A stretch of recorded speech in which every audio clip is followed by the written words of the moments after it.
তপশিলি মা বোনেদের, তপশিলি ভাই বোনেদের রিজার্ভেশন কেড়ে নেবার চক্রান্ত মোদি করছে। আমরা নই, মুসলিমরা নই, অন্য কেউ নই, আমরা করব না, আমরা করতে দেব না। ওরাও আমার প্রাণের মানুষ, ওরা আমার ঘরের ভাই বোন। বুধবার বিচারপতি রাজাশেখর মান্থা ও বিচারপতি তপব্রত চক্রবর্তীর ডিভিশন বেঞ্চ নির্দেশ দিয়েছিল 2010 সালের পর থেকে রাজ্যের সমস্ত ওবিসি তালিকা বাতিল হবে। আদালতের নির্দেশের ফলে 5 লক্ষ মানুষের শংসাপত্র বাতিল হয়। সেদিনই মমতা বন্দ্যোপাধ্যায় রায়ের বিরোধিতা করেছিলেন। শুক্রবার নির্বাচনী প্রচারে আদালতের রায়কে বললেন নরেন্দ্র মোদীর চক্রান্ত। বুধবার জানিয়েছিলেন এই রায় মানবেন না। শুক্রবার আদালতের রায়ের বিরোধিতায় বললেন সবার ওবিসি শংসাপত্র থাকবে। সভা থেকে আশ্বস্ত করলেন তিনি থাকলে কোনো চিন্তা নেই, তিনি উচ্চতর আদালতে যাবেন।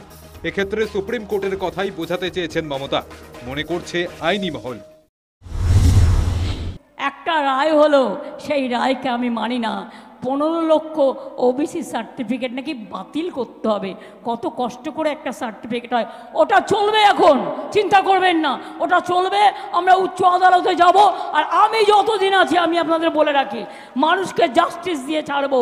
ওখানে হিন্দুও আছে, মুসলমানও আছে, তপশিলিও আছে, ওবিসি আছে। কেউ তার অধিকার থেকে বঞ্চিত হবে না।